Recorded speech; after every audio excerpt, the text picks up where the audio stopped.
நீங்கள் பார்த்து கொண்டிருப்பது நாட்டுக்கோட்டை நகரத்தார் டிவி.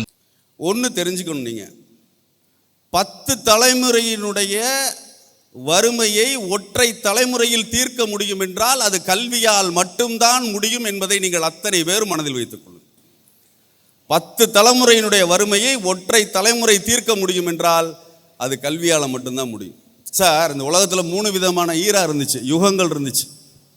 முதல்ல அக்ரிகல்ச்சரல் ஈரா, விவசாயம் சார்ந்த பண்ணை தொழில் சார்ந்த ஒரு யுகம் இருந்தது. அதுக்கு பிறகு இண்டஸ்ட்ரியல் ஈரா, அதுக்கப்புறம் தொழிற்சாலைகள் உற்பத்தியாகிற பொருட்கள் சார்ந்த. ஆனால் இன்னைக்கு இருக்கிறது எஜுகேஷனல் ஈரா. இன்றைக்கு நடந்து கொண்டிருப்பது கல்வியினுடைய யுகம். கல்வியினால் ஒரு நார்மல் ஃபேமிலி, ஒரு பையன் அந்த குடும்பத்தில், ஒரு பொண்ணு அந்த குடும்பத்தில் படிச்சுட்டு வந்தால் அந்த குடும்பத்தினுடைய சூழ்நிலையே மாற்றுகிற ஒரு காட்சியை நாம் பார்க்கிறோம். ஒரு 22 வயசு ஒரு பொண்ணு, பார்மர் அப்படின்னு ராஜஸ்தானில் ஒரு இடம். ராஜஸ்தானில் பார்மர் மாவட்டத்தினுடைய ஆட்சித்தலைவர், கலெக்டர், 22 வயசு, IAS, India's number 1 UPC exam இந்தியாவில் டஃபஸ்ட் எக்ஸாம்னு சொல்கிறாங்க இல்லைங்களா? யூனியன் பப்ளிக் சர்வீஸ் கமிஷன் எக்ஸாமா, அந்த எக்ஸாமில் டாப்பர். 22 வயசு பொண்ணு இந்த பார்மர் மாவட்டத்தில் ஒரு மீட்டிங் நடக்குது சார், ஒரு ஹாலில். அந்த ஊரில் இருக்கிற இண்டஸ்ட்ரியலிஸ்ட்டு, பெரிய கேபிட்டலிஸ்ட்டு, பணக்காரர்கள், செல்வந்தர்கள், எல்லாம் பணக்காரங்க எல்லாம் உட்காந்துருக்காங்க சார் வரிசையாக. திடீர்னு ஒரு சலசலப்பு. என்ன சலசலப்பு? யாரோ வர்றாங்கங்கிற மாதிரி. திடீர்னு பார்த்தா அந்த டவாலி, அந்த போலீஸ் ஆஃபீஸர்ஸ் எல்லாம் புடைசூழ அந்த 22 வயசு பொண்ணு நடந்து வருகிற பொழுது அங்கு இருக்கக்கூடிய அத்தனை பணக்காரர்களும், தொழிலதிபர்களும், கல்வியாளர்களும் அத்தனை பேரும் எழுந்து நின்றார்கள். பார்த்தீர்களா? அவர்களை எழுந்து நிற்க செய்தது தான் கல்வியினுடைய சிறப்பு. ஒரு 22 வயசு பொண்ணோட என்ட்ரிக்கு அந்த டிஸ்ட்ரிக்டில் இருக்கிற அத்தனை இண்டஸ்ட்ரியலிஸ்ட்டு, அத்தனை கேபிட்டலிஸ்ட்டு, அத்தனை ரிச் பீப்புளும் எழுந்து நிற்கிறார்கள் இல்லையா? அதுதான் கல்வியினுடைய சிறப்பு. 12 வயசு வரைக்கும் அவங்க வீட்டில் ஃபோன் கிடையாது. முதல்ல இந்த சுத்துற ஃபோன் வந்துச்சுல்ல, பழைய காலத்து ஃபோன் நீங்கள் பார்த்துருப்பீங்க, மியூசியம்லலாம் இருக்கும். இப்போ அதில் சுற்றுகிற பொழுது அந்த நம்பரெல்லாம் ஞாபகம் வச்சுக்கக்கூடிய ஃபோட்டோகிராஃபிக் மெமரி அவருக்கு இருந்திருக்கு. இவர் டிவி கிடையாது வீட்டில், கார் கிடையாது, வாஷிங் மிஷின் கிடையாது, ரெஃப்ரிஜிரேட்டர் கிடையாது. ஃபோனே 12 வயசில் தான் பார்க்குறாரு. ஸ்டான்ஃபோர்டு போனோன்னு தான் முதல்ல கம்ப்யூட்டரை பார்க்குறாரு. அவர் தான் ஆல்ஃபபெட் இன்கார்பரேஷன் என்று சொல்லக்கூடிய இன்றைய கூகுளினுடைய சிஇஓவாக இருக்கக்கூடிய திரு சுந்தர் பிச்சை அவர்கள். சார், எப்பேற்பட்ட சூழல் பாருங்க. இன்றைக்கு அவருடைய வீடு இருக்கிற இடம் 31 ஏக்கர். 31 ஏக்கரில் அவருக்கு வீடு. மாத சம்பளம் 550 கோடி ரூபாய். எவ்வளோ சார்? 550 கோடி ரூபாய். ஒரு ஜிஇசியில் எலக்ட்ரிக்கல் இன்ஜினியருடைய பையனுக்கு 550 கோடி ரூபாய் மாத சம்பளமாக கிடைக்கிற தகுதியை கல்வி கொடுத்திருக்கிறது என்பதை நாம் மறந்துவிடக்கூடாது.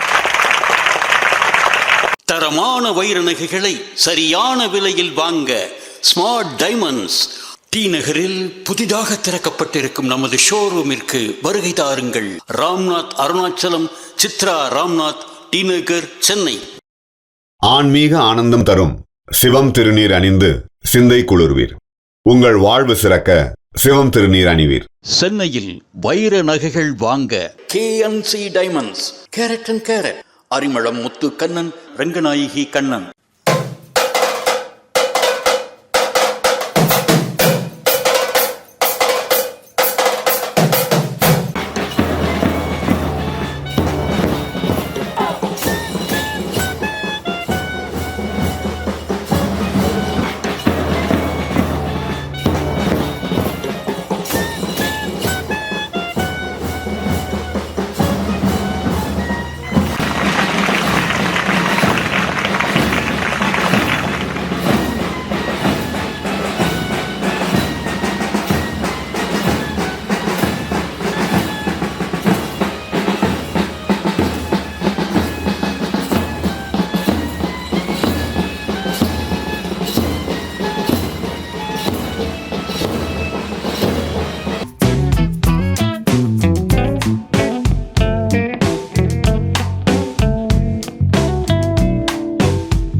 அனைவருக்கும் இனிய காலை வணக்கம்.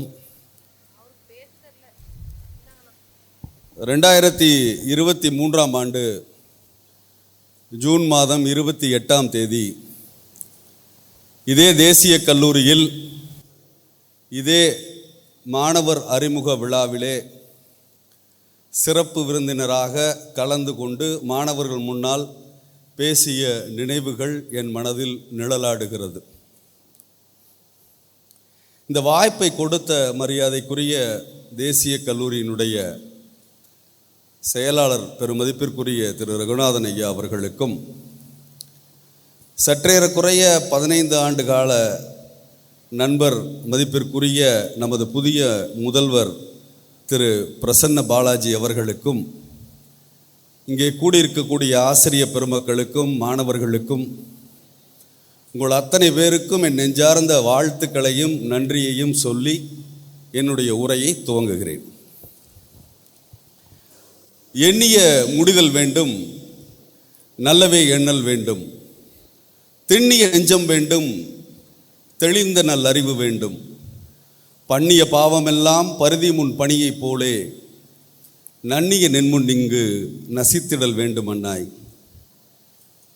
இது மகாகவி பாரதியார் அன்னையை வழிபடுதல் அப்படிங்கிற கவிதை தொகுப்பில் பாடியிருக்கக்கூடிய ஒரு கவிதை. எல்லா மாணவர்களுக்கும் மாணவிகளுக்கும் மிக பொருத்தமாக இருப்பதினால் இந்த கவிதையை சொல்லி துவங்குகிறேன்.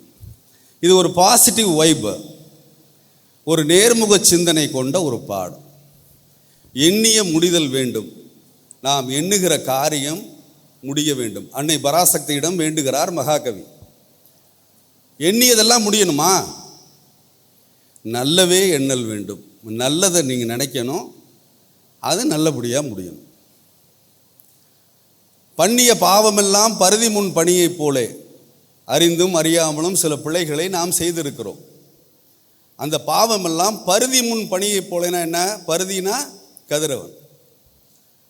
பருதி முன் பணியைப் போலே, கதிரவன் வந்தவுடன் எப்படி பனித்துளி கரைந்து போகிறதோ அதே போல் நன்னிய நின்முன் இங்கு நசித்திடல் வேண்டும் அண்ணாய்.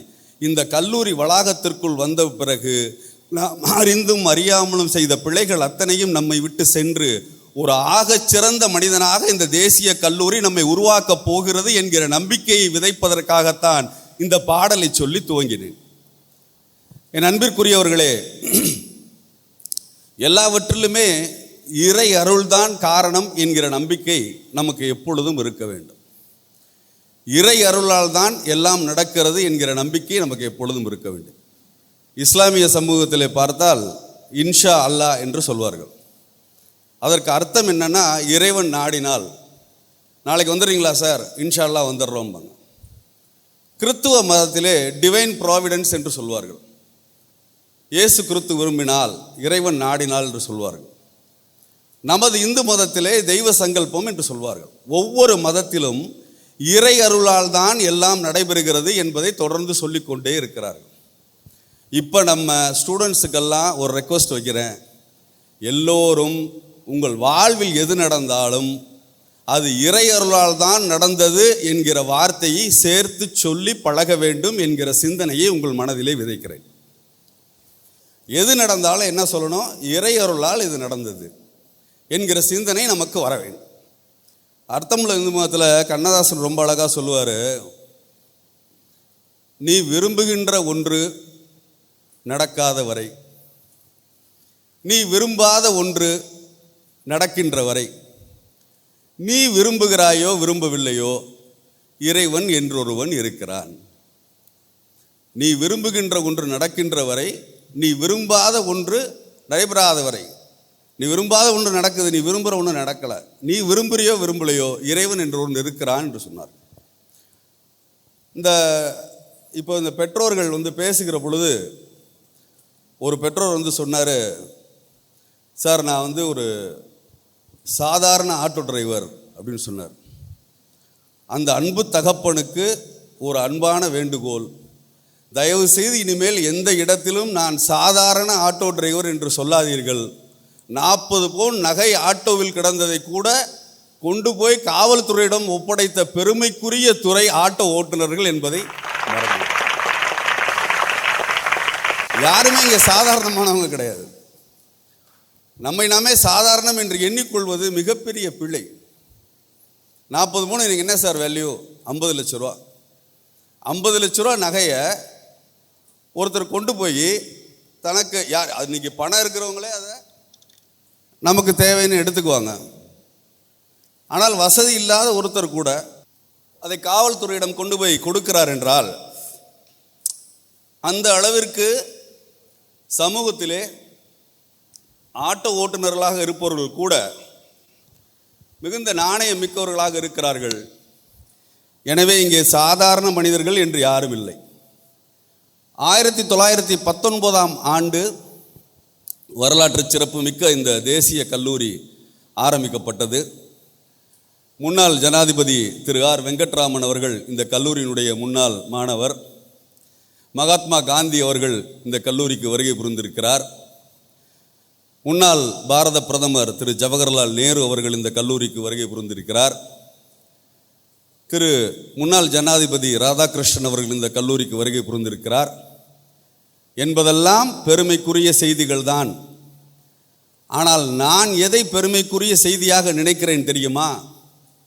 இன்னும் ஒரு 10 வருடம் 20 வருடம் கழித்து இதே போல் மாணவர் அறிமுக விழாவிலே இந்த தேசிய கல்லூரியில் படித்த மாணவர் தான் தமிழகத்தினுடைய முதல்வராக இருக்கிறார், தேசிய கல்லூரியில் படித்த மாணவர் இந்த பாரதத்தின் பிரதமராக இருக்கிறார் என்கிற செய்தி எப்பொழுது ஒருவரால் சொல்லப்பட்டு எல்லோராலும் கேட்கப்படுகிறதோ அப்பொழுதுதான் இந்த தேசிய கல்லூரிக்கு மேலும் பெருமை வரும் என்கிற செய்தியை இந்த நேரத்திலே பதிவு செய்கிறேன். சரி, முன்னால் நடந்ததெல்லாம் பெருமைகளாக இருக்கட்டும். இனிமேல் நடக்கப் போகிற சாதனைகள் உங்களை போன்ற மாணவ மாணவியர் கையில் தான் இருக்கிறது என்பதை இந்த நேரத்திலே தெரிவித்துக் கொள்கிறேன். 20 ஏக்கர் நிலம், பல லட்சம் சதுரடியில் கட்டடங்கள், லேப் ஃபெசிலிட்டி, இன்ஃப்ராஸ்ட்ரக்சர் எல்லாம் இருந்தாலும் ஆசிரிய பெருமக்கள் அவர்களுடைய பலமும் அவர்களுடைய ஈடுபாடும் தான் தேசிய கல்லூரி இந்த அளவிற்கு முன்னேறி இருப்பதற்கான காரணம் என்பதை ஒரு அரங்கு நிறைந்த கரவொலி கொடுத்து அனைவரும் அந்த ஆசிரிய பெருமக்களை வாழ்த்தும்படி கேட்டுக்கொள்கிறேன். வெறும் லேப் ஃபெசிலிட்டியும் இன்ஃப்ராஸ்ட்ரக்சரும் கட்டடமும் ஒரு இன்ஸ்டிடியூஷன் ஆக முடியாது. அங்கே இருக்கக்கூடிய ஃபேக்கல்ட்டி ஸ்ட்ரென்த்தாக இருக்கணும். உங்கள் முன்னால் நின்று நான் பேசிக்கிட்டு இருக்கேன், ஒரு சீஃப் கெஸ்ட்னு ஒரு அங்கீகாரம் கிடைக்கிறது. இதெல்லாம் எதனால் என்றால் நான் படித்த பள்ளியிலே என்னை ஊக்குவித்த ஒரு ஆசிரியரால் கிடைத்தது. அந்த ஆசிரியர் என்ன பண்ணார் தெரியுமா? வழக்கம் போல் எக்ஸ்ட்ரா கரிக்குலர் ஆக்டிவிட்டீஸ்க்கு யாரெல்லாம் பேர் கொடுக்குறீங்களோ கொடுங்க அப்படின்னு சொன்னாங்க. நம்ம கூடவே இருக்கிறவன் நமக்கு இந்த மாதிரி ஏதாவது கெடுதல் பண்ணணும்னு நினைக்கிறவன் என்ன பண்ணுவான்? சார் முத்துமாணிக்கம் பேசுவார் சார், அவர் பேரை எலக்யூஷனில் கொடுங்கன்னு சொல்லிட்டான். 5ஆம் கிளாஸ் பேச்சு போட்டி முத்துமாணிக்கம் பேசுகிறார் அப்படின்னு தமிழாசிரியர் வாசிக்கிறார்.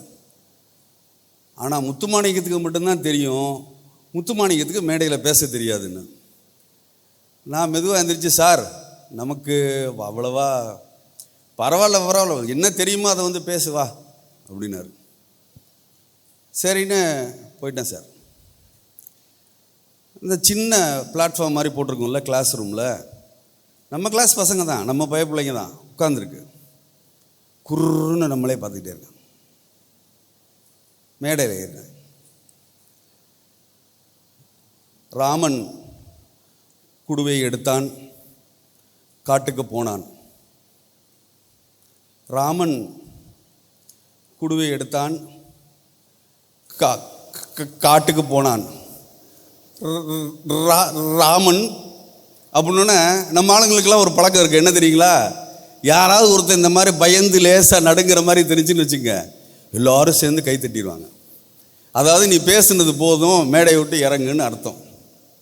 வெளத்து அவமானப்பட்டு கண்ணீரும் ஆற்றாமையுமாக ஐயோ நமக்கு மேடையில் பேசவில்லையே அப்படின்னு இறங்கி ஒரு ஓரத்தில் நின்று மாணவர்களை பார்க்க கூட தைரியம் இல்லாமல் அந்த பக்கம் திரும்பி நின்று கொண்டிருந்த என் தோளின் மீது ஒரு கை விழுந்தது. அது என்னுடைய தமிழாசிரியர் திரு சுப்பிரமணியம் ஐயா அவர்களுடைய கை.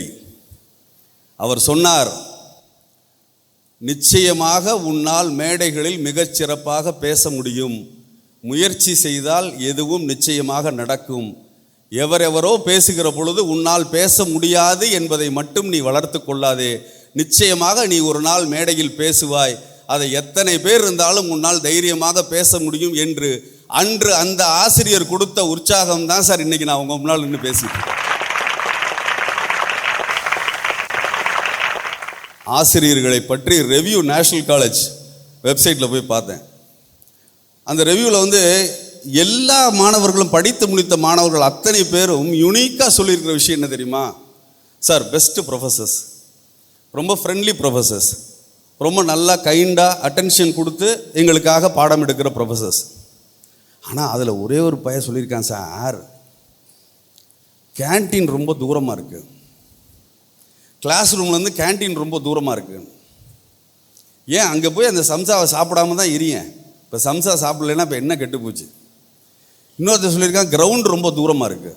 இப்போ கிரவுண்டுனா தூரமாக தான் இருக்கும், அட்லீஸ்ட் கிரவுண்டு இருக்கே நீ சந்தோஷப்படணும்.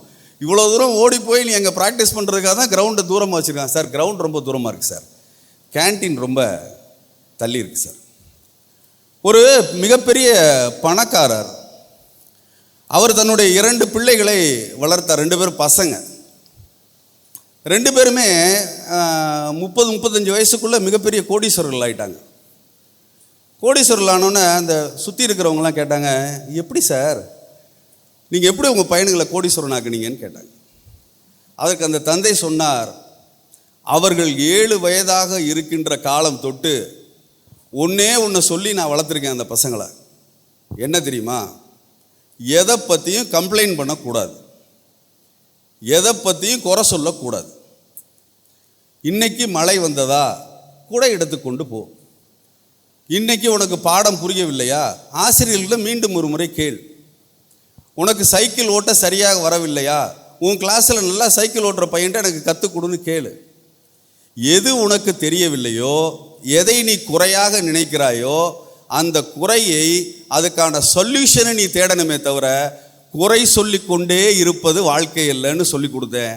என் பசங்களுக்கு மேக்ஸ் வரலைனாலும், சயின்ஸ் வரலைனாலும், ஸ்விம்மிங் வரலைனாலும், டிரைவிங் வரலைனாலும், என் பசங்களுக்கு சாப்பாடு சரியில்லைனாலும் யாரு மேலேயும் கம்ப்ளைண்ட் பண்ண மாட்டாங்க. என்ன பண்ணுவாங்க? அதுக்கு என்ன சொல்யூஷன்னு தேடுவாங்க. தேசிய கல்லூரியினுடைய புதிய முதல்வராக எங்கள் வீட்டில் இருக்கக்கூடிய திரு பிரசன்ன பாலாஜி அவர்கள், கல்வியினால் ஒரு மனிதன் எந்த அளவிற்கு வாழ்வில் முன்னேற முடியும் என்பதற்கு உங்களிடையே வாழ்ந்து கொண்டிருக்கிற உதாரணமாக இங்கே உட்கார்ந்து கொண்டிருக்கிறார். அவருக்கு ஒரு பலத்த கரவொலி கொடுக்கும்படி அன்போடு கேட்கிறேன். இதே காலேஜில் யூஜி பண்ணவர் சென்னை YMCAல போய் பிஜி பண்ணுறாங்க. அதுக்கு பிறகு MA லிட்ரேச்சர், அதுக்கப்புறம் MPhil, அதுக்கப்புறம் இதே காலேஜில் டாக்டரேட், இதே காலேஜில் 6 வருஷம் வைஸ் பிரின்சிபல். இதோ உங்கள் முன்னால் இந்த கல்லூரியினுடைய புதிய முதல்வராக, இந்த கல்லூரிக்கு ஒரு பொற்காலத்தை எழுதுகிற ஒரு மனிதராக அமர்ந்திருக்கிறார். கல்வியினுடைய சிறப்பு பற்றி உங்களுக்கு தெரிகிறதுக்காக சில ஆளுமைகளை பற்றி சொல்கிறேன். முதல்ல ஒன்று தெரிஞ்சுக்கணும், நீங்கள் 10 தலைமுறையினுடைய வறுமையை ஒற்றை தலைமுறையில் தீர்க்க முடியும் என்றால் அது கல்வியால் மட்டும்தான் முடியும் என்பதை நீங்கள் அத்தனை பேர் மனதில் வைத்துக் கொள்ளுங்கள். 10 தலைமுறையினுடைய வறுமையை ஒற்றை தலைமுறை தீர்க்க முடியும் என்றால் அது கல்வியால் மட்டும்தான் முடியும். சார், இந்த உலகத்தில் 3 விதமான ஈரா இருந்துச்சு, யுகங்கள் இருந்துச்சு. முதல்ல அக்ரிகல்ச்சரல் ஈரா, விவசாயம் சார்ந்த, பண்ணை தொழில் சார்ந்த ஒரு யுகம் இருந்தது. அதுக்கு பிறகு இண்டஸ்ட்ரியல் ஈரா, அதுக்கப்புறம் தொழிற்சாலைகள் உற்பத்தியாகிற பொருட்கள் சார்ந்த. ஆனால் இன்னைக்கு இருக்கிறது எஜுகேஷனல் ஈரா. இன்றைக்கு நடந்து கொண்டிருப்பது கல்வியினுடைய யுகம். கல்வியினால் ஒரு நார்மல் ஃபேமிலி, ஒரு பையன் அந்த குடும்பத்தில், ஒரு பொண்ணு அந்த குடும்பத்தில் படிச்சுட்டு வந்தால் அந்த குடும்பத்தினுடைய சூழ்நிலையே மாற்றுகிற ஒரு காட்சியை நாம் பார்க்கிறோம். உண்மையா இல்லையா? ஒரு வீடியோ கிளிப்பிங் பார்த்தேன் சார். இந்த கல்வியினுடைய பெருமைக்காக சொல்கிறேன். ஒரு 22 வயசு ஒரு பொண்ணு, பார்மர் அப்படின்னு ராஜஸ்தானில் ஒரு இடம். ராஜஸ்தானில் பார்மர் மாவட்டத்தினுடைய ஆட்சித்தலைவர், கலெக்டர், 22 வயசு, IAS, India's number 1. UPC exam வந்து இந்தியாவில் டஃபஸ்ட் எக்ஸாம்னு சொல்கிறாங்க இல்லைங்களா? யூனியன் பப்ளிக் சர்வீஸ் கமிஷன் எக்ஸாமா, அந்த எக்ஸாமில் டாப்பர். 22 வயசு பொண்ணு வந்து இந்த பார்மர் மாவட்டத்தில் ஒரு மீட்டிங் நடக்குது சார், ஒரு ஹாலில். அந்த ஊரில் இருக்கிற இண்டஸ்ட்ரியலிஸ்ட்டு, பெரிய கேபிட்டலிஸ்ட்டு, பணக்காரர்கள், செல்வந்தர்கள், எல்லாம் பணக்காரங்க எல்லாம் உட்காந்துருக்காங்க சார் வரிசையாக. திடீர்னு ஒரு சலசலப்பு. என்ன சலசலப்பு? யாரோ வர்றாங்கங்கிற மாதிரி. திடீர்னு பார்த்தா அந்த டவாலி, அந்த போலீஸ் ஆஃபீஸர்ஸ் எல்லாம் புடைசூழ அந்த 22 வயசு பொண்ணு நடந்து வருகிற பொழுது அங்கு இருக்கக்கூடிய அத்தனை பணக்காரர்களும், தொழிலதிபர்களும், கல்வியாளர்களும் அத்தனை பேரும் எழுந்து நின்றார்கள். பார்த்தீர்களா? அவர்களை எழுந்து நிற்க செய்தது தான் கல்வியினுடைய சிறப்பு. ஒரு 22 வயசு பொண்ணோட என்ட்ரிக்கு அந்த டிஸ்ட்ரிக்டில் இருக்கிற அத்தனை இண்டஸ்ட்ரியலிஸ்ட்டு, அத்தனை கேபிட்டலிஸ்ட்டு, அத்தனை ரிச் பீப்புளும் எழுந்து நிற்கிறார்கள் இல்லையா? அதுதான் கல்வியினுடைய சிறப்பு. அந்த நம்ம இன்னொரு ஆளுமையை பற்றி பேசுவோம். அதாவது மதுரையில் பிறக்கிறாரு, சென்னையில் வளர்கிறாரு. அப்பா வந்து ஜென்ரல் எலக்ட்ரிக் கம்பெனியில் எலக்ட்ரிக்கல் இன்ஜினியர் ரகுநாதன் சார். அம்மா வந்து லக்ஷ்மி அம்மாள், ஸ்டெனோகிராஃபரு. தண்ணி லாரி வந்தால் தான், தண்ணி டேங்கர் வருதில்ல, அது வந்தால் தான் தண்ணி பிடிக்க முடியுங்கிற மாதிரியான குடும்ப சூழல். ஒரு 2 BHK ஃப்ளாட்டில் வாழ்ந்த ஒரு எளிமையான மனிதர். +2 முடிக்கிறாரு. சரி, நம்ம ஐஐடி ட்ரை பண்ணுவோம் அப்படின்னு சொல்லிட்டு அந்த எக்ஸாம் எழுதுகிறாரு. கடுமையாக போராடி எழுதுகிறாரு. ஐஐடி கரக்பூர் கிடைக்குது. அங்கே பிடெக் மெட்டலர்ஜினா உலோகவியல், மெட்டல்ஸை பற்றி மெட்டலர்ஜி, பிடெக் மெட்டலர்ஜி படிக்கிறாரு. அங்கேருந்து யூஎஸில் ஏதாவது ஒன்று படிக்கலாம் அப்படின்னு சொல்லி அப்ளை பண்ணுறாரு. அப்போ யூஎஸில் வந்து அவருக்கு ஒரு ஸ்டான்ஃபோர்டில் கிடைக்குது, MS மெட்டீரியல் சயின்ஸ் அப்படிங்கிற கோர்ஸ் கிடைக்குது. சரி போகலாம் அப்படிங்கிறப்ப பணம் இல்லை, வீட்டில் பணம் இல்லை. அப்பாவினுடைய 1 வருஷத்து சம்பளத்தை அவங்க அப்பா வந்து இவர் அமெரிக்கா போகிற பயணச் செலவுக்காக, படிக்க போகிறதுக்காக கொடுக்குறாரு. அங்கே போய் ஜாப் எல்லா ஒர்க்கும் பண்ணிக்கிட்டு அப்படியே வந்து படிச்சுட்டே இருக்கார். MS மெட்டீரியல் சயின்ஸ் முடிச்சுட்டு MBA படிக்கலாம் அப்படின்னு சொல்கிறாரு. அப்ளை பண்ணுறாரு. வாட்டன் ஸ்கூலில் கிடைக்குது, பென்சில்வேனியாவில். அங்கே முடிக்கிறாரு. முடித்ததுக்கு பிறகு சேலஞ்சான ஜாப், எதெல்லாம் சவால்கள் நிறைந்த வேலையோ, நன்றாக புரிந்து கொள்ளுங்கள். நம்ம எல்லாருமே இப்போ என்ன செலக்ட் பண்ணுவோம்? ஒரு 2 வேலை கொடுத்து எது ஈஸியான வேலையோ அந்த வேலையை செலக்ட் பண்ணுவோம். ஆனால் அவரை பொறுத்தவரை 12 வயசு வரைக்கும் அவங்க வீட்டில் ஃபோன் கிடையாது. முதல்ல இந்த சுத்துற ஃபோன் வந்துச்சுல்ல, பழைய காலத்து ஃபோன் நீங்கள் பார்த்துருப்பீங்க, மியூசியம்லலாம் இருக்கும். இப்போ அதில் சுற்றுகிற பொழுது அந்த நம்பரெல்லாம் ஞாபகம் வச்சுக்கக்கூடிய ஃபோட்டோகிராஃபிக் மெமரி அவருக்கு இருந்திருக்கு. இவர் வந்து டிவி கிடையாது வீட்டில், கார் கிடையாது, வாஷிங் மிஷின் கிடையாது, ரெஃப்ரிஜிரேட்டர் கிடையாது. ஃபோனே 12 வயசில் தான் பார்க்குறாரு. ஸ்டான்ஃபோர்டு போனோன்னு தான் முதல்ல கம்ப்யூட்டரை பார்க்குறாரு. அவர் தான் ஆல்ஃபபெட் இன்கார்பரேஷன் என்று சொல்லக்கூடிய இன்றைய கூகுளினுடைய CEO-ஆக இருக்கக்கூடிய திரு சுந்தர் பிச்சை அவர்கள். சார், எப்பேற்பட்ட சூழல் பாருங்க. இன்றைக்கு அவருடைய வீடு இருக்கிற இடம் வந்து 31 ஏக்கர். 31 ஏக்கரில் அவருக்கு வீடு. மாச சம்பளம் 550 கோடி ரூபாய். எவ்வளோ சார்? 550 கோடி ரூபாய். ஒரு GECயில் எலக்ட்ரிக்கல் இன்ஜினியருடைய பையனுக்கு 550 கோடி ரூபாய் மாத சம்பளமாக கிடைக்கிற தகுதியை கல்வி கொடுத்திருக்கிறது என்பதை நாம் மறந்து விடக்கூடாது. என் அன்பிற்குரியவர்களே, திரு சுந்தர் பிச்சை அவர்களுடைய ஒரு ஃபேமஸான வாசகம் அவர் உங்களுடைய நெஞ்சில் வந்து பதக்கமாக வச்சுக்க சொல்கிறாரு. எதை தெரியுமா சொல்கிறாரு? Please keep your failures as a badge of honour என்று சொல்கிறார். மிக ஆழமாக, நுணுக்கமாக நீங்கள் மாணவ மாணவிகள் அத்தனை பேரும் கேட்டுக்கணும். உங்களுடைய தோல்வியை பதக்கமாக வச்சுக்கங்கன்னு ஏன் சொன்னார்? நெஞ்சில் குத்திக்கன்னு சொல்கிறாரு, வேற ஒன்றும் இல்லை. ஏன் தோல்வியை நெஞ்சில் குத்திக்கணும்னா, இன்றைக்கு இருக்கிற மாணவர்கள் மாணவிகளுக்கு ஒரு சிறு தோல்வி கூட மிகப்பெரிய பூதாகரமான ஒரு பிரச்சனையாக தெரிகிறது. அப்போ தோல்வியை நீ எப்போ பதக்கமாக அணிந்து கொள்வதற்கு தயாராக இருக்கிறாயோ, அப்போ என்ன ஆகுதுங்க, அந்த தோல்வியிலேருந்து நான் பாடம் கற்றுக்கிறேன் சார். இன்றைக்கி நான் okay sir, today I might be a failure, but I will surely become a success in one day or other என்கிற சிந்தனை எப்போ வருது? அவருக்கு அந்த தோல்வியை பதக்கமாக கொத்திக்கிற போல். கூகுள் குரோம் கண்டுபிடிக்கிறார் சார். கூகுள் குரோமில் ஒரு பைவட்டல் ரோல் ப்ளே பண்ணுறாரு. கூகுள் குரோம் உங்களுக்கு தெரியும், டச் பண்ணணுன்னா சுற்றும் இல்லையா? அவங்க கம்பெனியில் இருக்கிறவங்க என்ன தெரியுமா சொன்னாங்க? Google Chrome is a rotating rounding எரர்னு சொன்னாங்க. சும்மா சுற்றிக்கிட்டே இருக்குதுயா, டைம் வேஸ்ட் பண்ணுறாரு சுந்தர் பிச்சை அப்படின்னு. ஆனால் வெறும் 10 பேர் கொண்ட டீமை வைத்து உருவாக்கப்பட்டது தான் கூகுள் குரோம். இன்றைக்கி நம்ம யூஸ் பண்ணுறோமே கூகுள் மேப்பு, எங்கே போனாலும் யாரையுமே எதுவும் கேட்கறது இல்லை. நம்ம ஃபோனை திறந்தோன்னா ஆண்ட்ராய்டுன்னு வருது, ஆண்ட்ராய்டு. நம்ம ஜிமெயிலில் மெயில் அனுப்புகிறோமே, அந்த ஜிமெயில். இப்போ புதுசாக வந்திருக்கு வைமாவோ, அதாவது ஆளே இல்லாத car, all driverless cars வந்திருக்குல்ல.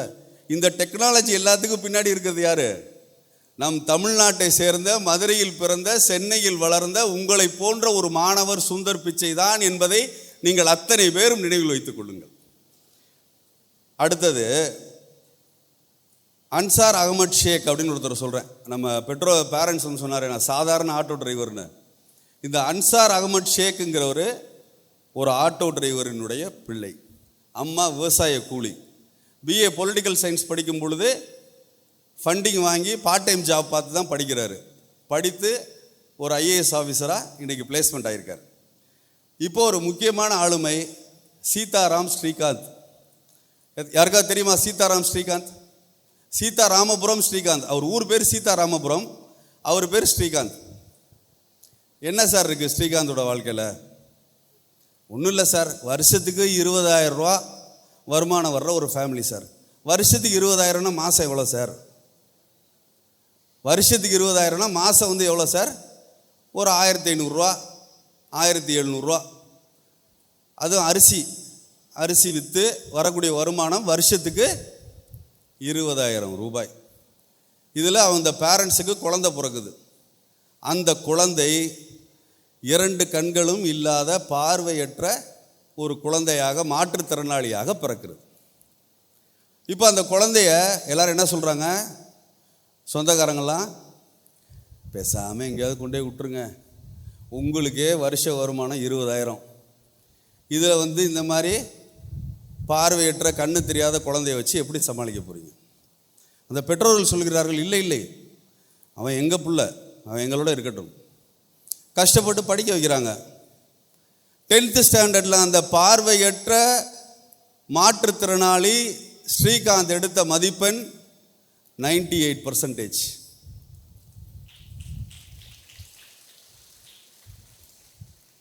+1 +2 maths science படிக்கணுங்கிறாரு Srikanth.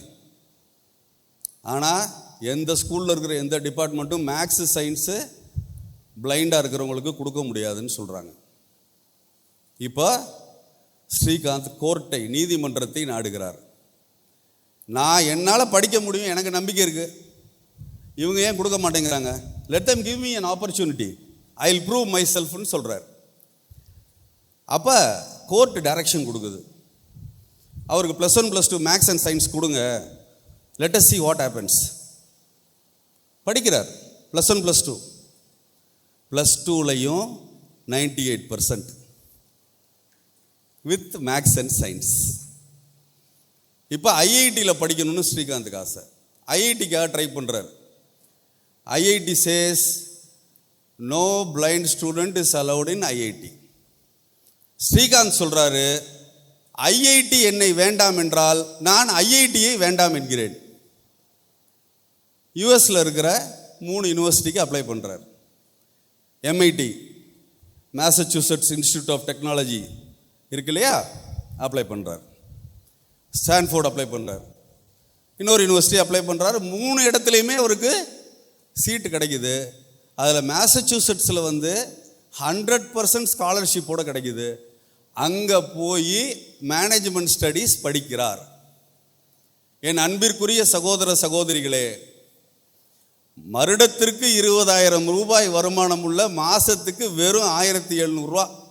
நீங்களாம் ஃப்ரெண்ட்ஸோடு போய் ஒரு டின்னர் சாப்பிட்டாலே 1000 ரூபா பில்லு வருது சாதாரணமாக. அந்த குடும்பத்தோட மாத வருமானமே 1,700 ரூபாய். அப்படி இருந்த ஒரு சூழலிலிருந்து வந்த ஒரு மாணவன் எங்கே இருக்கிறார் என்றால், மாசச்சூட்ஸ் ஸ்கூல் ஆஃப் டெக்னாலஜியில் மேனேஜ்மெண்ட் ஸ்டடீஸ் கிளாஸ் எடுத்துகிட்டு இருக்காரு. முடித்தோன்னே அமெரிக்காவில் எல்லாம் ஆஃபர் பண்ணுறாங்க, சார் ஜாப் ஆஃபர் இருக்குது, இங்கே ஜாயின் பண்ணுங்க. இந்தியாவிற்கு போகிறேன், நான் பிறந்த மண்ணிற்கு போகிறேன். சார் பிறந்த மண்ணு தான் உங்களுக்கு ஒன்றும் ஐஐடிலாம் சீட்டு கொடுக்க மாட்டேன்ட்டாங்களே, அப்புறம் எதுக்கு அங்கே போகிறீங்க? பிறந்த மண் எனக்கு சீட்டு கொடுக்கவில்லை என்றால் பரவாயில்லை, ஆனால் என்னை போன்றே விழி இழந்த, ஒளி இழந்த, வருங்காலம் என்னவென்றே தெரியாத பல லட்சம் மாணவர்கள் இந்தியாவில் இருக்கிறார்கள். அவர்கள் வாழ்வில் ஒளியேற்றுவதற்காக நான் பிறந்த மண்ணிற்கு திரும்ப செல்கிறேன் என்று இந்தியா வந்தார். இந்தியா வந்து என்ன பண்ணார், பொலோட் இண்டஸ்ட்ரீஸ்னு ஒரு இண்டஸ்ட்ரீஸ் ஆரம்பிக்கிறார். அந்த கம்பெனியோட வேலை என்ன, மாற்றுத்திறனாளிகளை பயிற்சி செய்து அவர்களை வாழ தகுந்த, அவர்கள் திறமையை உயர்த்தி அவர்கள் சொந்த காலில் நிற்கக்கூடிய அளவிற்கு அவர்களை மாற்றுவதற்கான ஒரு முயற்சி சார். பண்ணுறாரா? இன்றைக்கி 600 பேர் அவங்க கம்பெனியில் ஒர்க் பண்ணுறாங்க. இன்றைக்கி 1,600 எம்ப்ளாயீஸு, 1,500 கோடி ரூபா டேர்ன் ஓவரோட ஒரு கம்பெனி நடத்துகிறவர் யாருன்னா, கண் பார்வையற்ற மாற்றுத்திறனாளி ஸ்ரீகாந்த். இதெல்லாம் எதற்கு சொல்கிறேன் என்றால், என் அருமை சகோதர சகோதரிகளே, எனக்கு இது கிடைக்கல, எனக்கு அது கிடைக்கல, என்னால் அதை பண்ண முடியல, எனக்கு இது வாங்கி கொடுத்துருந்தா நான் பெரிய ஆளாக வந்திருப்பேன் என்றெல்லாம் நாம் சிந்திக்கிறோமே. எந்த அடிப்படை வசதிகளுமே இல்லாமல் இத்தனை தூரம் சாதனை செய்த மனிதர்கள் இந்த உலகத்தில் இருக்கிற பொழுது அவர்களை முன்னுதாரணமாக எடுத்து, எனக்கு இந்த தேசிய கல்லூரி ஆகச் சிறந்த கல்வியை கொடுக்கும், இந்த கல்வியை கொண்டு இந்த கல்லூரிக்கும் பெருமை சேர்த்து நானும் பெருமை அடைகிற ஒரு வாழ்க்கை தரத்தை எட்டுவேன் என்கிற சங்கல்பத்தை இங்கு இருக்கிற மாணவ மாணவிகள் அத்தனை பேரும் ஒரு கரவொலி மூலமாக எனக்கு தெரிவிக்க வேண்டும்.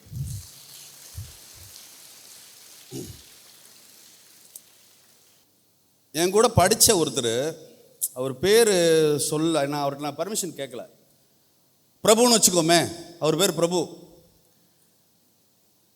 நான் வந்து அண்டர் கிராஜுவேஷன் யூஜி வந்து பிஃபார்ம் பண்ணேன், பேச்சுலர் ஆஃப் ஃபார்மசி.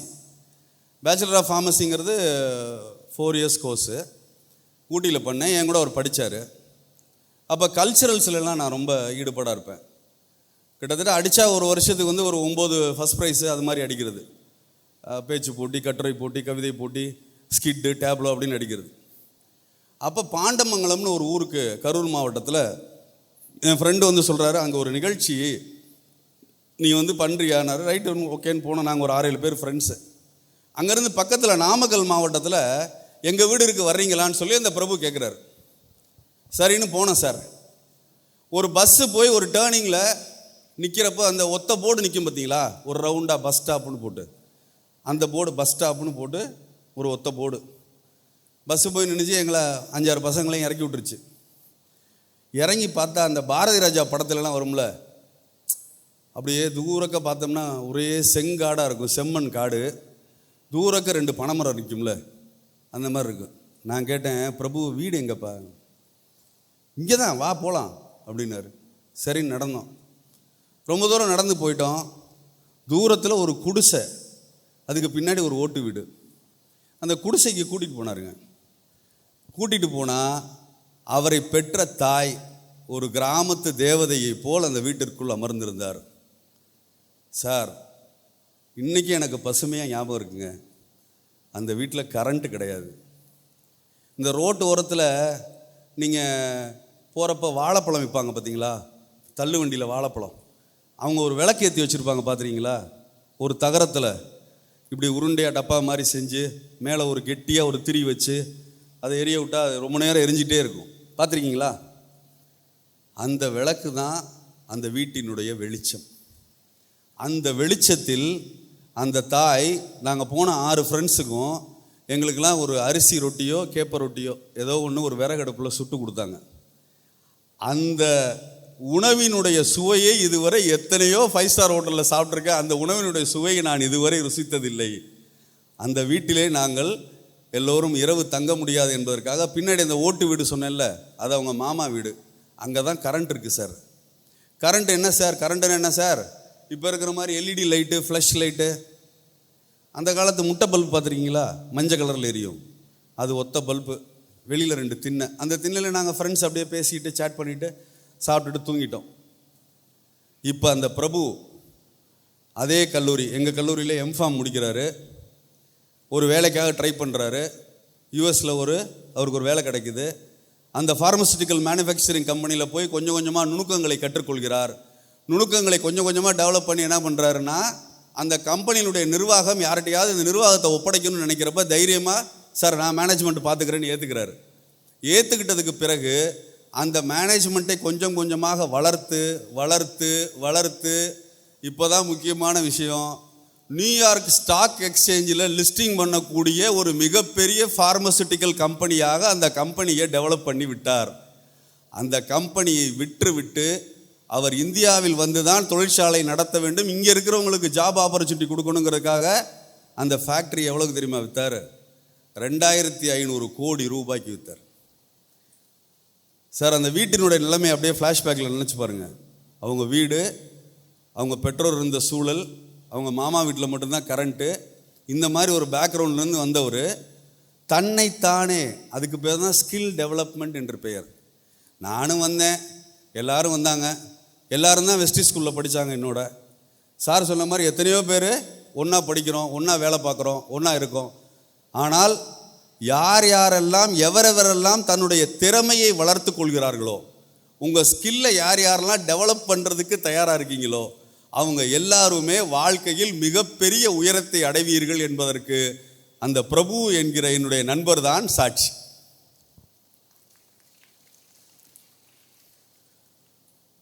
இங்கே நம்ம அந்த ரிவ்யூ பார்க்குறப்ப இன்னொன்று போட்டிருந்தாங்க, நேஷ்னல் காலேஜ் வந்து ரொம்ப ஸ்ட்ரிக்ட்டு, வெரி ஸ்ட்ரிக்ட். ஆமாம் ஸ்ட்ரிக்டாக தான் இருக்கும், அப்படி தான் இருக்கும். இந்த உலகத்தில் இருக்கக்கூடிய மிகப்பெரிய பணக்காரர் இருக்கான்ல, உலகத்தில் பெரிய பெரிய மல்டி பில்லியனர்ஸ் இருக்கான்ல, ட்ரில்லியன்ஸ் இருக்கான்ல, அவரை பூரா பேட்டி எடுக்கிறதுக்கு ஒருத்தர் கிளம்பினார். அவர் பேர் பிரையன் ட்ரேசின்னு பேர். எல்லாரையும் பேட்டி எடுக்கணும். பேட்டி எடுத்து இந்த அத்தனை பணக்காரர்களுக்கும் இருக்கக்கூடிய ஒரு ஒற்றுமையான ஒரே குணம் என்ன, எல்லாரும் பில்லியனர்ஸ் ட்ரில்லியனர்ஸ் வாழ்க்கையில் மிகப்பெரிய இடத்துல இருக்காங்க, இவங்களுக்கெல்லாம் என்ன ஒரே ஒரு குணம் அப்படின்னு சர்ச் பண்ணுறாரு.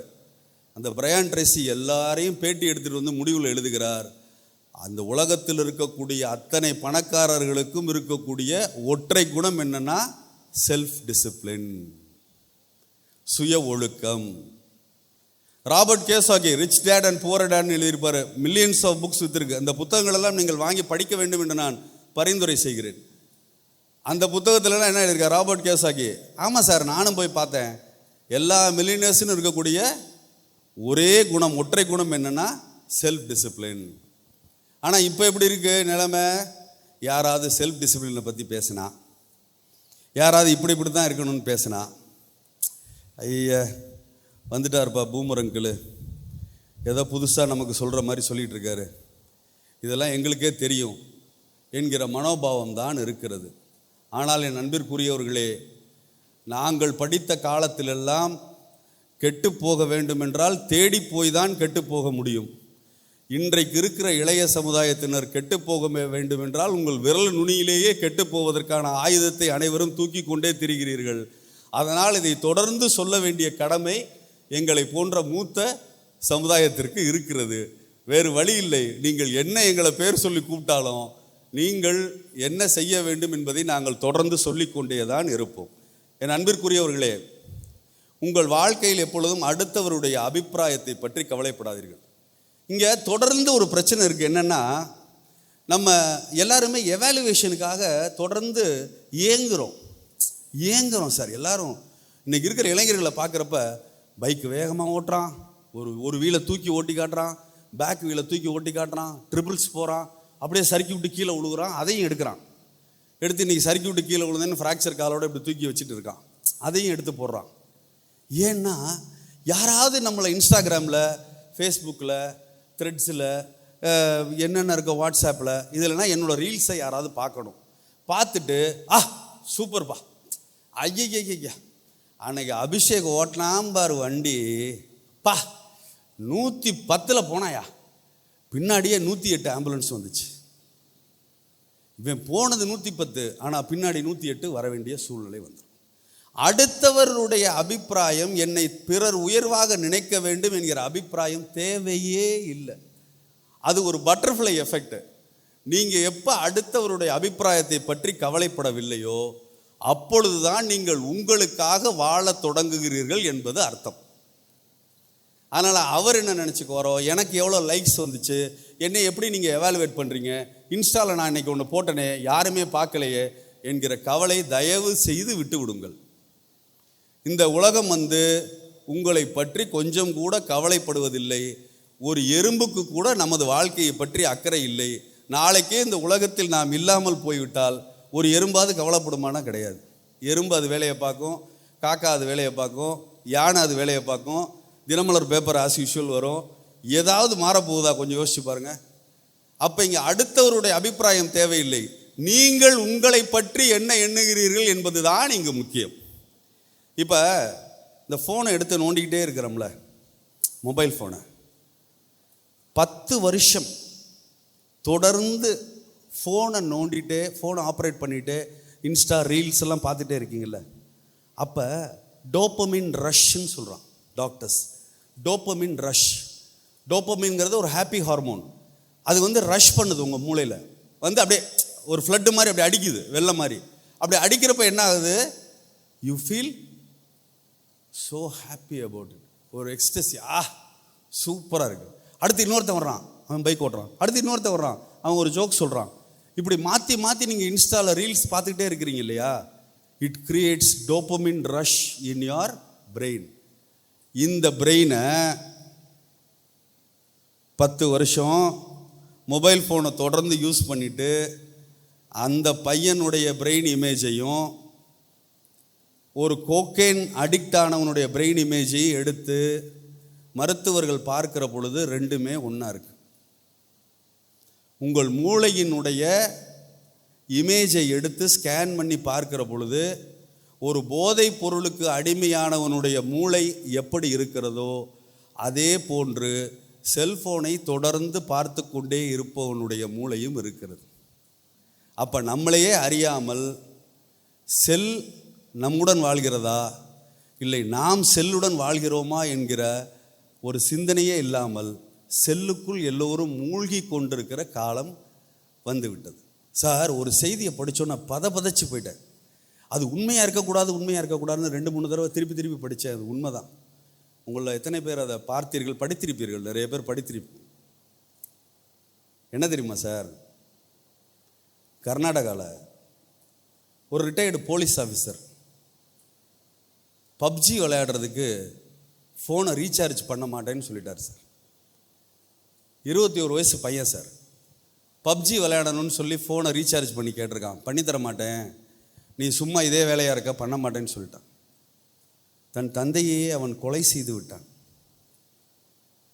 இந்த செய்தி பத்திரிகைகளில், டிவியிலலாம் வந்துச்சு. அப்போ இது கேம் அடிக்ஷன்னு பேர். சார், ஒன்று சொல்லட்டுமா, நான் இந்த செய்தியெல்லாம் சொல்லுகிற பொழுது இந்த மாதிரிலாம் நடக்குமா, இந்த மாதிரிலாம் இருக்குமா? இருக்கு சார், இருக்கு. நம்பித்தான் ஆகணும்.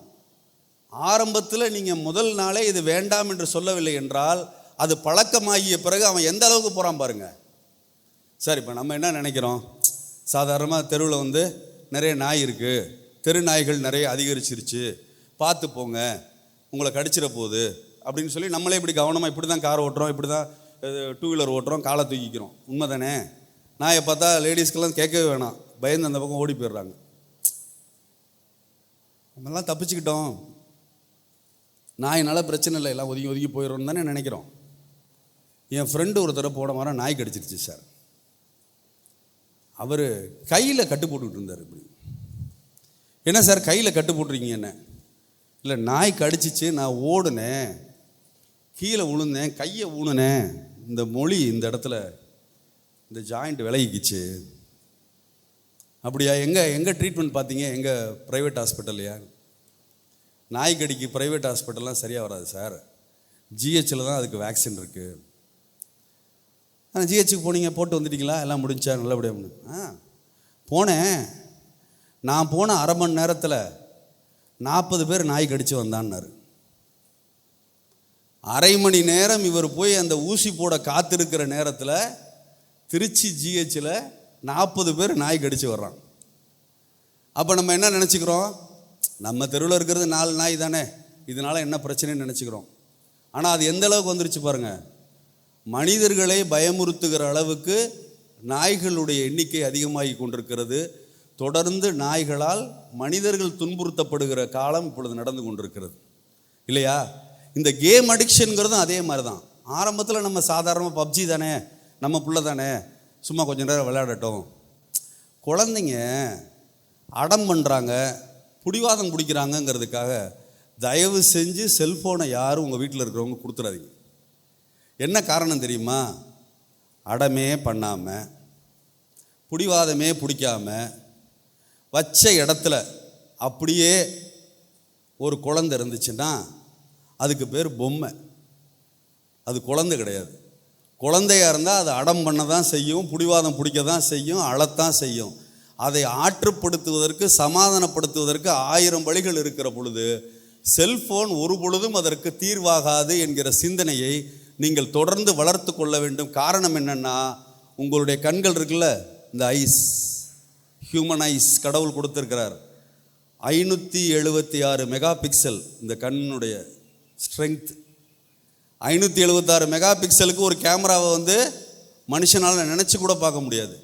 அப்படி ஒரு அற்புதமான கேமரா உங்கள் முகத்திலே பதிக்கப்பட்டிருக்கிறது. அந்த கேமராவை நீங்கள் அனாவசியமாக அந்த ப்ளூ டிஞ்ச் உள்ள லைட்டை க்ளோஸாக பார்க்க தொடர்ந்து பார்க்க உங்களுடைய பார்வை குறைபாடு வருவதற்கான வாய்ப்பு இருக்கிறது. எனவே அதை தவிர்த்து விட்டு, நம்மெல்லாம் ஹியூமன் பீயிங்ஸ், நம்மெல்லாம் ஹியூமன் டூயிங்ஸ் கிடையாது. எந்நேரம் ஏதாவது செஞ்சுக்கிட்டே இருக்கணுங்கிற அவசியம் கிடையாது. We are all human beings, we are not human doings. இங்கே ஓடுறது, அங்கே ஓடுறது, பரபரப்பாக இருக்கிறது, எனக்கு ஒன்றும் வேலையே இல்லையே, நான் அடுத்து என்ன பண்ணுறதுன்னு அப்படி அதெல்லாம் வாழ்க்கை. கொஞ்ச நேரம் உட்காரு. சார் போர் அடிக்குது சார், கொஞ்ச நேரம் உட்காந்தா போர் அடிக்கட்டும், உட்கார், மூச்சை கவனி, சுவாசம் கிளியராக வருதா வருதா, ஒரு 100 தடவை மூச்சை கவனி. செருப்பை கழட்டி போட்டு, ஷூவை கழட்டி போட்டு புல் தரையில் நட, உடற்பயிற்சி செய், சூரிய வெளிச்சத்தில் போய் நில்லு, மிதமாக சாப்பிடு. ஏன்னா இப்போல்லாம் ஆஸ்பத்திரிக்கு போய் எனக்கு ஏதாவது வந்துருச்சுங்க அப்படின்னு காலையில் டோக்கன் வாங்கிட்டு உட்காந்தேன்னா சாயந்தரம் 6 மணிக்கு மேலே தான் டாக்டரை பார்க்கவே முடியும். இங்கே அப்போலோ ஹாஸ்பிட்டலுக்குள்ளெல்லாம் போனோம்னா நம்ம அப்போலோ ஹாஸ்பிட்டலுக்கு தான் வந்தோமா இல்லை எங்கேயாவது மீன் மார்க்கெட்டுக்கு வந்தோமாங்கிறது மாதிரி சந்தேகமாக இருக்குது. கஜா மூச்சான்னு இங்கிட்டு ஒருத்தர் தூக்கிட்டு போகிறாங்க, அங்கிட்டு ஒருத்தர் தூக்கிட்டு வராங்க, இங்கிட்டு ஒருத்தர் போகிறாரு, அங்கிட்டு ஒருத்தர் படுத்து கிடக்கிறாரு. இது எல்லாவற்றிற்கும் காரணம் நம்மளோட லைஃப் ஸ்டைலை நம்ம வேறு மாதிரி அடாப்ட் பண்ணிக்கிட்டோம். எப்படி நினச்சிட்டோம்? கொரியன் சீரியல் பார்க்கறது தான் பெருமை. சரி, நாளைக்கு போய் பிளேஸ்மெண்ட்டில் உட்காரும்போது உங்கள் ஹெச்ஆர் கேட்குறாரு, அப்பா தம்பி உன் ஸ்ட்ரென்த் என்னப்பா? ஏன் ஸ்ட்ரென்த்தா சார், விடிய முழிச்சிட்டு கொரியன் சீரியல் பார்ப்பேன் சார் என்று சொன்னால் யாராவது பிளேஸ்மெண்ட் கொடுப்பார்களா?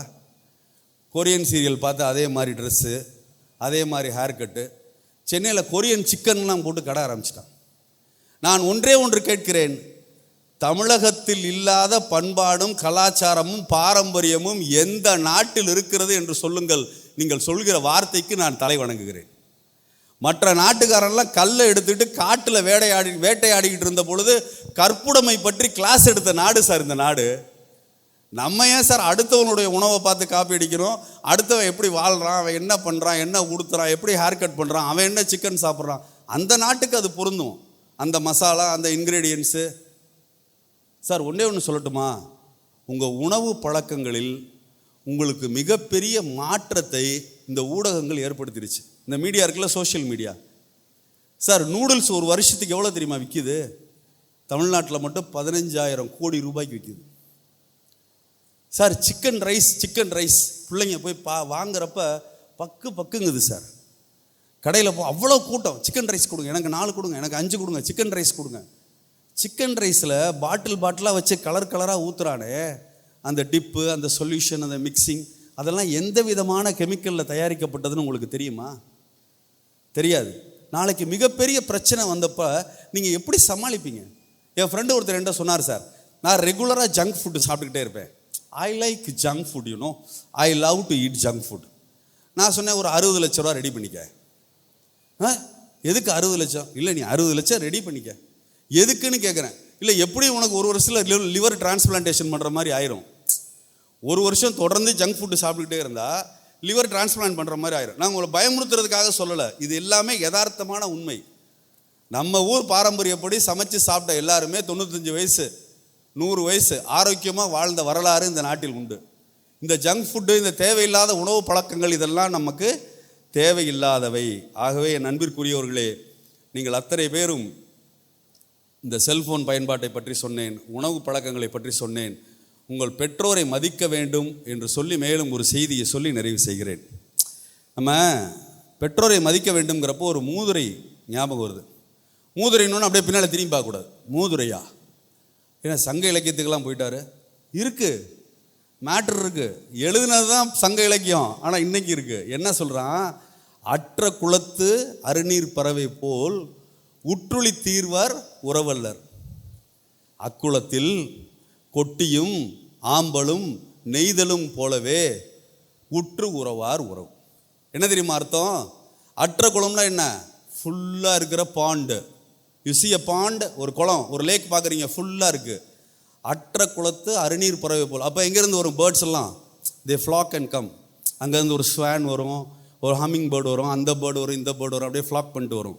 அற்ற குளத்து அருநீர் பறவை போல் உற்றுளி தீர்வர் உறவல்லர். அந்த நேரத்தில் உறவாடுறவன் உறவு கிடையாது. உன் பெற்றோர் உனக்காக சம்பாரித்து போடுற பொழுது அம்மா ஒரு பக்கெட்டு, அப்பா ஒரு பக்கெட்டு போய் சம்பாரித்து கொண்டு வந்து உன்னை படிக்க வைக்கிறப்ப பேரண்ட்ஸ் 2 பேரும் அற்ற குளம் ஃபுல்லாக இருக்காங்க. அற்ற குளத்து அருநீர். அப்போ நீங்கள் அப்படியே ஃப்ளாக் பண்ணலாம், அப்படியே மெதுவாக. ஏன்னா அப்பா தான் இருக்காங்களே, அம்மா இருக்காங்க, எல்லாத்தையும் பார்த்துக்குவாங்க. உற்றுளி தீர்வர் உறவல்லர். அப்போ நீ அவங்க கூட இருக்கிறது மட்டும் உறவு கிடையாது. அக்குளத்தில் இந்த குளம் வத்திருச்சு, அப்பா அம்மாவுக்கு வயசாயிருச்சு, அவங்கள பார்க்க முடியல. அப்போ கொட்டியும் ஆம்பலும் நெய்தலும்ங்கிறது நீர் செடிகள். அந்த நீர் செடி குளத்தை விட்டு எங்கேயும் போகாது. நீர் இருக்கோ இல்லையோ அந்த குளத்திலே தான் இருக்கும். அதுபோல என் அன்பிற்குரிய சகோதர சகோதரிகளே, உங்கள் பெற்றோர்கள் நன்றாக இருந்த பொழுது உங்களை கவனித்து கொண்டார்கள். அவர்களுக்கு உடல் நலிவுற்று வயதான முதுமையிலே உங்கள் அத்தனை பேருக்கும் உங்கள் பெற்றோரை கவனிக்க வேண்டிய கடமை உண்டு என்பதை மறந்து விடாதீர்கள். வாலி ரொம்ப அழகா சொல்லுவார், பசும் தங்கம் புது வெள்ளி மாணிக்கம் மணி வைரம் அவை யாவும் ஒரு தாய்க்கு ஈடாகுமா? விலை மீது விலை வைத்து கேட்டாலும் கொடுத்தாலும் கடைதண்ணில் தாய் அன்பு கிடைக்காதம்மா. 5 மாதங்கள் கருவோடு இணைத்தாங்கி நீ பட்ட பெரும்பாடு அறிவேனம்மா. 7 ஜென்மங்கள் எடுத்தாலும் உழைத்தாலும் உனக்கிங்கு நான் பட்ட கடன் தீருமா? ஒரு தாய், ஒரு தந்தை தன்னுடைய அன்பை, தன்னுடைய கருணையை வெளிக்காட்ட தெரியாமல் போனதினால் ஒரு பெற்றோரை எப்பொழுதுமே தள்ளி வைத்து விடாதீர்கள். அவர்கள் உங்கள் வளர்ச்சியை பார்த்து சந்தோஷப்பட்டு கொண்டே வாழ்ந்த ஜீவன்கள். அந்த பெற்றோரை மதித்து அவர்களுடைய முதுமை காலத்திலே உதவி செய்வது தான் உங்களை போன்ற இளைய சமுதாயத்தினர் ஒரு பெற்றோருக்கு செய்யக்கூடிய மிகப்பெரிய. இதை குறளில் சொல்கிறான், திருக்குறள் என்ன சொல்லுது? என் நன்றி கொன்றார்க்கும் உய்வுண்டாம், உய்வில்லை செய் நன்றி கொன்ற மகர்க்கு. எந்த நன்றியை, தேங்க்ஃபுல்னஸே இல்லாமல் டேங்க்லெஸ்ஸாக நீ இருந்தால் கூட பிரச்சனை இல்லை, மன்னிப்பு உண்டு. ஆனால் எதுக்கு மன்னிப்பு இல்லை? உன் பெற்றோரை மதிக்காமல் நீ அவர்களை அலைய விட்ட என்றால், அவர்களை ஆசிரமத்திலே சேர்த்து விட்டாய் என்றால், அவர்களுக்கு ஒரு வழி தேடாமல், ஒரு வாழ்க்கை சேராமல், அவள் உடல்நலம் குன்றி இருக்கிற பொழுது அப்படியே நிர்கதியாக விட்டு விட்டாய் என்றால் உனக்கு ஓய்வில்லை என்று குறள் சொல்கிறது. பிரச்சனைகளை சமாளிக்க கற்றுக்கொள்ள வேண்டும் என்கிற செய்தியோடு ஒரே ஒரு சிந்தனையை சொல்லி நான் நிறைவு செய்கிறேன். ஜேஎஸ்எஸ் காலேஜில் படித்த பொழுது எனக்கு கொஞ்சம் முன்கோபம் வரும். அதனால் ஃப்ரெண்ட்ஸோட சின்ன சின்ன ப்ராப்ளம். அப்போ எங்களோட ஃப்ரெண்ட்ஸ் எல்லாம் வந்து யாரும் எங்களோட பேசுகிறதில்ல. ரொம்ப டிப்ரெஸ்டாக ரொம்ப லோவாக ஃபீல் பண்ண ஆரம்பிச்சிட்டேன். அப்போ ஊட்டியில் படிக்கிறதுனால ஒரு நாள் கோயம்புத்தூர் போய் பஸ்ஸு மாதிரி மேட்டுப்பாளையமில் ஒரு பஸ்ஸில் ரொம்ப கூட்டம் அடித்து பிடிச்சி ஊட்டி போகிற பஸ்ஸில் இடம் பிடிச்சிட்டு பஸ்ஸு கிளம்ப கொஞ்சம் நேரம் இருக்குது.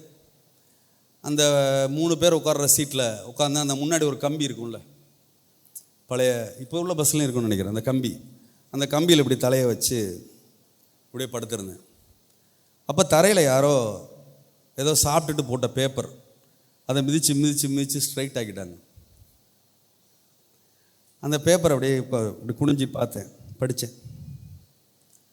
எளிதில் பாதிக்கப்படும் வகையில் உன்னை நீயே விட்டு வைத்தாலே அன்றி எதுவும் உன்னை பாதித்து விட முடியாது என்பதை புரிந்து கொள். டக்குன்னு ஒரு ஃப்ளாஷ். எவரிடமிருந்தும் எதையும் எதிர்பார்க்காதே. நான் உறுதியாக சொல்வேன், உனது கடந்த கால வாழ்க்கையை நீ திரும்பி பார்த்தேயானால் எப்பொழுதும் வீணாக பிறரிடமிருந்து உதவி பெற முயற்சி செய்ததையும் அப்படி எதுவும் வராமல் போனதையும் தான் காண்பாய். அப்படி வந்த உதவிகள் எல்லாம் உனக்குள் இருந்து வந்தவையாகத்தான் இருக்கும். சுவாமி விவேகானந்தர். இந்த ஒரு ஷீட்டு கீழே கிடந்த அந்த ஒரு பேப்பர் தான் இன்னைக்கு நீங்கள் இந்த மேடையில் பார்க்குற முத்துமாணிக்கம்.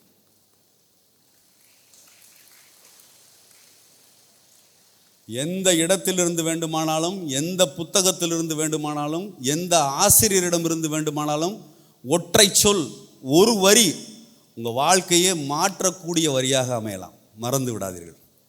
அந்த புத்தகத்தில் இருக்கிற ஒரு பேராகிராஃப், அந்த ஒரு வரி எக்ஸலண்ட்டாக இருக்குது, என் லைஃப்பில் ஒரு சேஞ்ச் ஏற்படுத்த போகுதுங்கிற நம்பிக்கையில் தான் எல்லாரும் முழு புத்தகத்தையும் வாசிக்கிறோம். முழு புத்தகத்திலும் உங்களுக்கு செய்திகள் இல்லாவிட்டாலும் அந்த புத்தகத்தின் ஒற்றை வரி, ஒரு பேராகிராஃப் உங்களுடைய வாழ்க்கையை மாற்றிவிடும் என்பதற்கு உதாரணமாகத்தான் நான் உங்கள் முன்னால் நின்று கொண்டிருக்கிறேன். என் அன்பிற்குரியவர்களே, உங்கள் அத்தனை பேருக்கும் என்னுடைய நெஞ்சார்ந்த வாழ்த்துக்களை சொல்லிக்கொள்கிறேன். நல்ல சொற்கள், நல்ல சிந்தனைகள், நல்ல செயல்கள் இவை அத்தனையும் உங்களுடைய வாழ்க்கையில் இன்றியமையாததாக மாறட்டும். பிரதி மனிதனை காயப்படுத்துகிற வார்த்தைகளை ஒருபொழுதும் நீங்கள் உச்சரிக்காதீர்கள். யார் இசைத்தாலும், யார் உடைத்தாலும் வீணை உடைந்து விடும். யார் இசைத்தாலும் வீணை இசை தருமா? ஒவ்வொரு மனிதனுடைய மனமும் வீணையை போன்றது. நீங்கள் வார்த்தைகளால் எந்த மனிதனையும் காயப்படுத்தாதீர்கள். செயல்களால் எந்த மனிதனையும் காயப்படுத்தாதீர்கள். எண்ணங்களால் பிரதி ஒரு மனிதனுக்கு தவறிழைக்க வேண்டும் என்று எண்ணாதீர்கள். ஒரு மரத்திற்கு கூட பல பேருக்கு நிழல் கொடுத்த வரலாறு இருக்கிறது. ஒரு நதிக்கு பல பேருடைய தாகம் தீர்த்த வரலாறு இருக்கிறது. மேகத்திற்கு இந்த பூமி எங்கும் மழை பொழிந்த வரலாறு இருக்கிறது. மழைக்கு பல நீரை, பல நிலத்தை செழிப்படைய செய்த வரலாறு இருக்கிறது.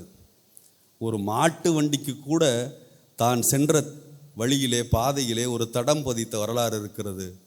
என் அன்பிற்குரிய சகோதர சகோதரிகளே, பெற்றோர்களே, மனிதர்களாக பிறந்த நாம் இறந்த பிறகு எந்த மாதிரியான தடத்தை இந்த பூமியிலே விட்டு செல்ல போகிறோம் என்பதில்தான் நாம் வாழ்ந்த வாழ்க்கைக்கான அர்த்தம் இருக்கிறது. வாய்ப்புக்கு நன்றி.